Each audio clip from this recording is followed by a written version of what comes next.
Treasure Island by Robert Louis Stevenson. Read by Adrian Pretzelis. Chapter 19.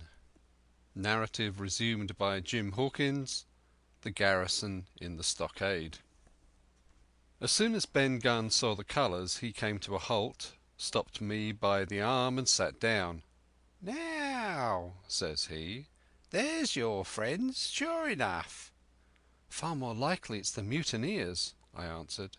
"That!" he cried. "Why, in a place like this, where nobody puts in but gentlemen of fortune, silver would fly the Jolly Roger, you don't make no doubt of that. No, that's your friends. There's been blows too, and I reckon your friends has had the best of it. And here they are ashore in the old stockade as was made years and years ago by Flint. He was the man to have a headpiece, was Flint. Barring rum, his match was never seen. He were afraid of none, not he, only silver. Silver was that genteel." "Well," said I, "that may be so, and so be it. All the more reason that I should hurry on and join my friends." "Nay, mate," returned Ben, "not you. You're a good boy, or I'm mistook. But you're only a boy, all told. Now, Ben Gunn is fly.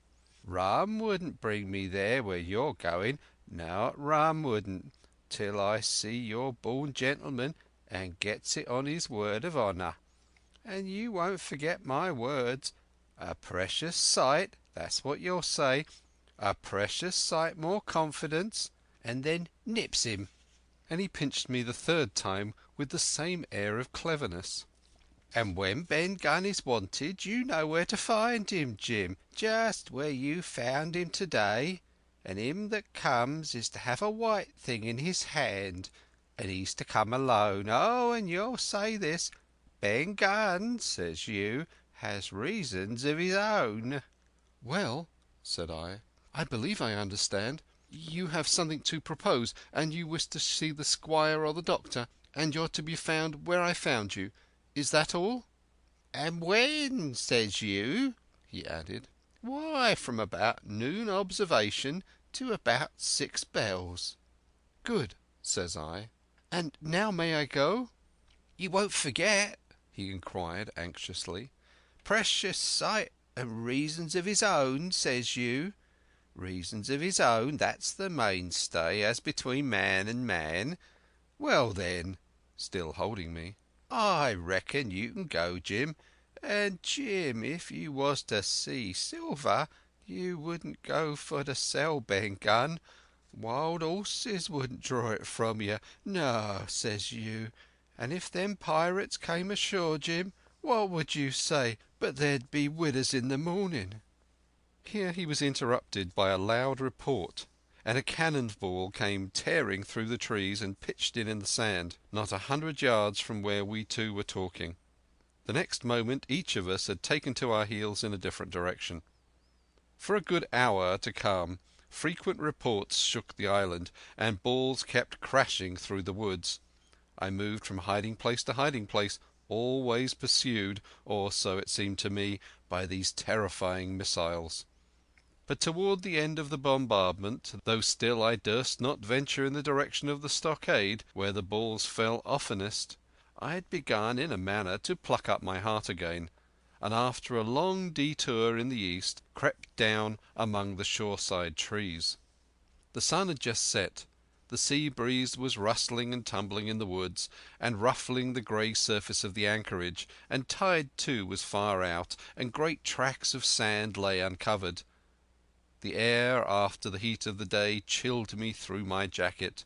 The Hispaniola still lay where she had anchored, but sure enough there was the Jolly Roger, the black flag of piracy, flying from her peak. Even as I looked there came another red flash and another report that sent the echoes clattering, and one more round shot whistled through the air. It was the last of the cannonade. I lay for some time watching the bustle which succeeded the attack. Men were demolishing something with axes on the beach near the stockade. The poor jolly boat, I afterwards discovered. Anyway, near the mouth of the river a great fire was glowing among the trees, and between that point and the ship one of the gigs kept coming and going, the men, whom I had seen so gloomy, shouting at the oars like children. But there was a sound in their voices which suggested rum. At length I thought I might return towards the stockade. I was pretty far down on the low sandy spit that encloses the anchorage to the east and is joined at half water to Skeleton Island. And now, as I rose to my feet, I saw, some distance farther down the spit, and rising from among low bushes, an isolated rock, pretty high and particularly white in colour. It occurred to me that this might be the White Rock of which Ben Gunn had spoken, and that some day or other a boat might be wanted, and I should know where to look for one. Then I skirted among the woods till I had regained the rear or shoreward side of the stockade, and was soon warmly welcomed by the faithful party. I had soon told my story and began to look about me. The log house was made of unsquared trunks of pine, roof, walls and floor. The latter stood in several places as much as a foot or a foot and a half above the surface of the sand. There was a porch at the door, and under this porch the little spring welled up into an artificial basin of a rather odd kind, no other than a great ship's kettle of iron, with the bottom knocked out and sunk to her bearings, as the captain said, among the sand. Little had been left beside the framework of the house, but in one corner there was a stone slab laid down by way of a hearth, and an old rusty iron bucket to contain the fire. The slopes of the knoll and all the inside of the stockade had been cleared of timber to build the house, and we could see by the stumps what a fine and lofty grove had been destroyed. Most of the soil had been washed away or buried in drift after the removal of the trees. Only where the streamlet ran down from the kettle a thick bed of moss and some ferns and little creeping bushes were still green among the sand. Very close around the stockade, too close for defence, they said, the wood still flourished high and dense. All of fir on the land side, but toward the sea with a large admixture of live oaks. The cold evening breeze, of which I have spoken, whistled through every chink of the rude building and sprinkled the floor with a continual rain of fine sand. There was sand in our eyes, sand in our teeth, sand in our suppers, sand dancing in the spring at the bottom of the kettle, for all the world like porridge beginning to boil. Our chimney was a square hole in the roof, but it was but a little part of the smoke that found its way out, and the rest eddied about the house and kept us coughing and piping the eye. Add to this that Gray, the new man, had his face tied up in a bandage for a cut he had got in breaking away from the mutineers, and that poor old Tom Redruth, still unburied, lay along the wall, stiff and stark, under the Union Jack. If we had been allowed to sit idle, we should all have fallen into the blues, but Captain Smollett was never the man for that. All hands were called up before him, and he divided us into watches. The doctor and Gray and I for one, the squire, Hunter and Joyce upon the other. Tired as we were, 2 men were sent out for firewood, 2 more were sent to dig a grave for Redruth. The doctor was named Cook. I was put sentry at the door, and the captain himself went from one to another, keeping up our spirits and lending a hand wherever it was wanted. From time to time the doctor came to the door for a little air and to rest his eyes, which were almost smoked out of his head, and whenever he did so he had a word for me. "That man Smollett," he said once, "is a better man than I am. And when I say that, it means a great deal, Jim." Another time he came and was silent for a while. Then he put his head on one side and looked at me. "Is this Ben Gunn a man?" he asked. "I do not know, sir," said I. "I am not very sure whether he's sane." "If there's any doubt about the matter, he is," returned the doctor. "A man who has been 3 years biting his nails on a desert island, Jim, can't expect to appear as sane as you or me. It doesn't lie in human nature. Was it cheese you said he had a fancy for?" "Yes, sir, cheese," I answered. "Well, Jim," says he, "just you see the good that comes of being dainty in your food. You've seen my snuff box, haven't you? And you never saw me take snuff. The reason being that in my snuff box I carry a piece of Parmesan cheese, a cheese made in Italy, very nutritious. Well, that's for Ben Gunn." Before supper was eaten we buried old Tom in the sand and stood round him for a while bareheaded in the breeze. A good deal of firewood had been got in, but not enough for the captain's fancy, and he shook his head over it and told us we "must get back to this tomorrow rather livelier." Then, when we had eaten our pork and each had a good stiff glass of brandy grog, the three chiefs got together in a corner to discuss our prospects.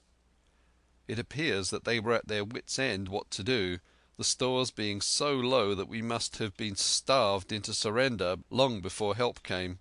But our best hope, it was decided, was to kill off the buccaneers until they either hauled down their flag or ran away with the Hispaniola. From 19 they were already reduced to 15. 2 others were wounded, and one, at least, the man shot beside the gun, severely wounded, if he were not dead. Every time we had a crack at them we were to take it, saving our own lives with the extremest care. And besides that we had 2 able allies, rum and the climate. As for the first, though we were about half a mile away, we could hear them roaring and singing late into the night. And as for the second, the doctor staked his wig that, camped where they were in the marsh and unprovided with remedies, half of them would be on their backs before a week. "So," he added, "if we are not all shot down first, they'll be glad to be packing in the schooner. It's always a ship, and they can get to buccaneering again, I suppose." "First ship that I ever lost," said Captain Smollett. I was dead tired, as you may fancy, and when I got to sleep, which was not after a great deal of tossing, I slept like a log of wood. The rest had long been up, and had already breakfasted and increased the pile of firewood by about half as much again, when I was awakened by a bustle and the sound of voices. "Flag of truce!"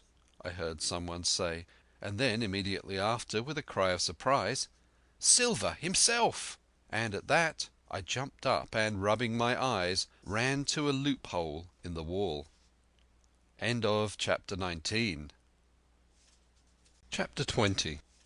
Silver's Embassy. Sure enough, there were 2 men just outside the stockade, one of them waving a white cloth, the other no less a person than Silver himself standing placidly by. It was still quite early, and the coldest morning that I think I was ever abroad in, a chill that pierced into the marrow.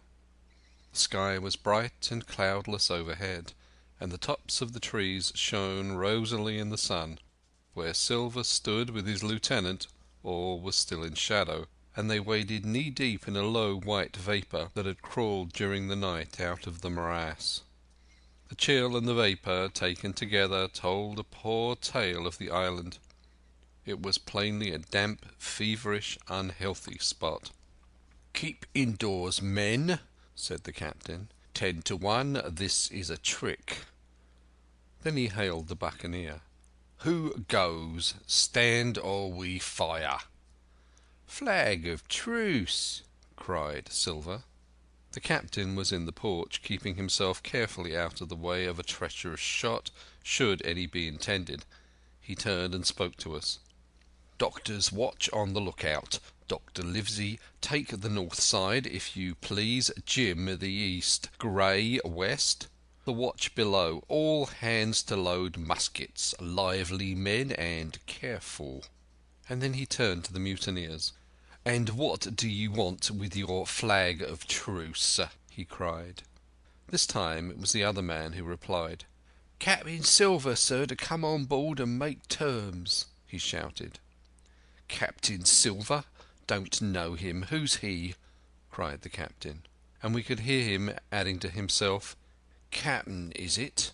My heart and here's promotion." Long John answered for himself. "Me, sir. These poor lads have chosen me captain after your desertion, sir," laying a particular emphasis upon the word desertion. "We're willing to submit if we can come to terms and make no bones about it. All I ask is your word, Captain Smollett, to let me safe and sound out of this here stockade, and 1 minute to go get out a shot before a gun is fired." "My man," said Captain Smollett, "I have not the slightest desire to talk to you. If you wish to talk to me, you can come, that's all. If there's any treachery, it'll be on your side, and the Lord help you." "That's enough, Captain," shouted Long John cheerily. "A word from you's enough. I know a gentleman, and you may lay to that." We could see the man who carried the flag of truce attempting to hold Silver back, nor was that wonderful, seeing how cavalier had been the captain's answer. But Silver laughed at him aloud and slapped him on the back, as if the idea of alarm had been absurd. Then he advanced to the stockade, threw over his crutch, got a leg up, and with great vigour and skill succeeded in surmounting the fence and dropping safely to the other side.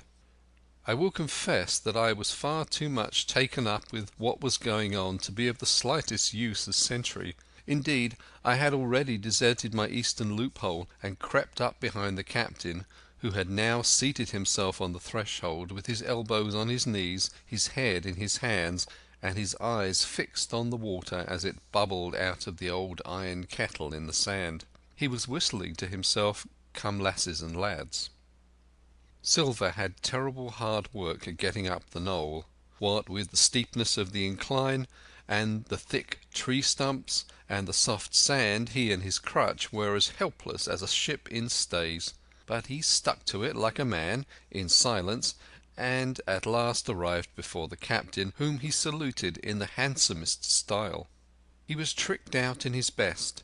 An immense blue coat, thick with brass buttons, hung as low as to his knees, and a fine laced hat was set on the back of his head. "Here you are, my man," said the captain, raising his head. "You had better sit down." "You ain't a-going to let me inside, Captain?" complained Long John. "It's a main cold morning, to be sure, sir, to sit outside upon the sand." "Why, Silver," said the captain, "if you had pleased to be an honest man, you might have been sitting in your galley. It's your own doing. You're either my ship's cook, and then you were treated handsome, or Captain Silver, a common mutineer and pirate, and then you can go hang." "Well, well, Captain," returned the sea cook, sitting down as he was bidden on the sand, "you'll have to give me a hand up again, that's all. A sweet pretty place you have of it here. Ah, there's Jim. The top of the morning to you, Jim. Doctor, here's my service. Why, there you all are together like a happy family, in a manner of speaking." "If you have anything to say, my man, better say it," said the captain. "Right you are, Captain Smollett," replied Silver. "Duty's duty, to be sure. Well, now, you look here. That was a good lay of yours last night. I don't deny it was a good lay. Some of you pretty handy with a handspike end. And I'll not deny neither but what some of my people was shook. Maybe all was shook. Maybe I was shook myself, and maybe that's why I'm here for terms.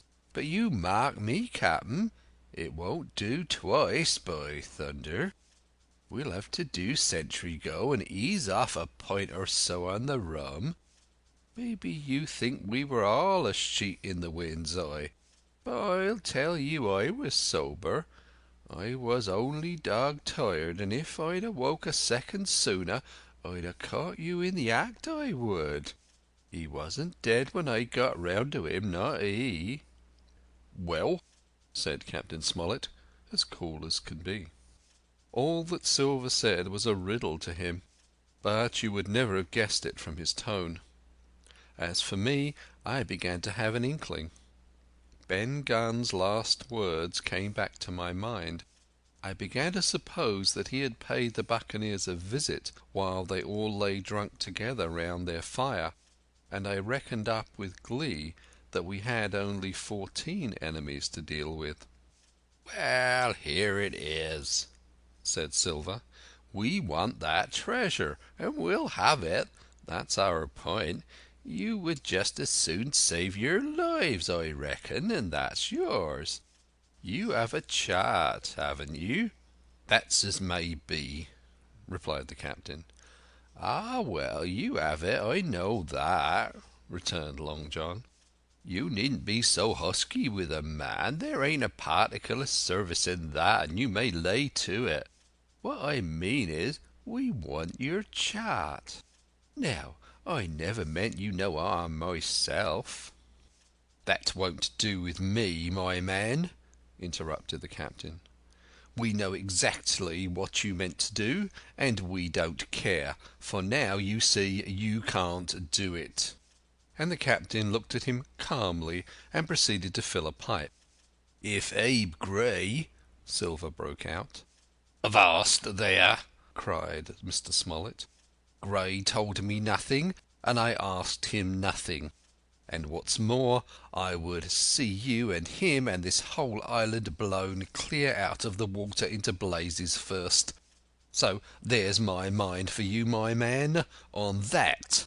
This little whiff of temper seemed to cool Silver down. He had been growing nettled before, but now he pulled himself together. "Like enough," said he. "I would set no limits to what gentlemen might consider ship-shape or might not, as the case were, and seeing as how you are about to take a pipe, Captain, I'll make so free as to do likewise." And he filled a pipe and lighted it, and the two men sat silently smoking for quite a while, now looking each other in the face, now stopping their tobacco, now leaning forward to spit. It was as good as the play to see them. "Now," resumed Silver, "here it is. You give us the chart to get the treasure by, and drop shooting poor seamen and stoving of their heads in while asleep. You do that, and we'll offer you a choice. Either you come aboard along of us, once the treasure's shipped, and then I'll give you my affidavy upon my word of honour to clap you somewhere safe ashore. Or if that ain't to your fancy, some of my hands being rough and having old scores on account of hazing, then you can stay here, you can. We'll divide stores with you, man for man, and I'll give my affidavy as before to speak the first ship I sight and send 'em here to pick you up. Now you'll own that's talking. Handsomer you couldn't look to get, not you. And I hope," raising his voice, "that all hands in this here blockhouse will overhaul my words, for what is spoke to one is spoke to all." Captain Smollett rose from his seat and knocked out the ashes of his pipe in the palm of his left hand. "Is that all?" he asked. "Every last word, by thunder," answered John. "Refuse that, and you've seen the last of me but musket balls." "Very good," said the captain. "Now you'll hear me. If you'll come up one by one, unarmed, I'll engage to clap you all in irons and to take you home to a fair trial in England. If you won't, my name is Alexander Smollett. I've flown my sovereign's colours, and I'll see you all to Davy Jones. You can't find the treasure. You can't sail the ship. There's not a man among you fit to sail the ship. You can't fight us. Gray there got away from 5 of you. Your ship's in irons, Master Silver. You're on a lee shore, and so you'll find. I stand here and tell you so. And they're the last good words you'll get from me, for, in the name of heaven, I'll put a bullet in your back when next I meet you. Tramp, my lad." bundle out of this place, please, hand over hand, and double quick." Silver's face was a picture. His eyes started in his head with wrath. He shook the fire out of his pipe. "Give me a hand up," he cried. "Not I," returned the captain. "Who'll give me a hand up?" he roared. Not a man among us moved. Growling the foulest imprecations, he crawled along the sand till he got hold of the porch and could hoist himself again upon his crutch. Then he spat into the spring. "There!" he cried. "That's what I think of ye. Before the hour's out, I'll stove in your old blockhouse like a rum puncheon. Laugh, by thunder, laugh! Before an hour's out, ye'll laugh upon the other side. Them that die'll be the lucky ones." And with a dreadful oath he stumbled off, ploughed down the sand, and was helped across the stockade after 4 or 5 failures by the man with the flag of truce, and disappeared in an instant afterward among the trees. Chapter 20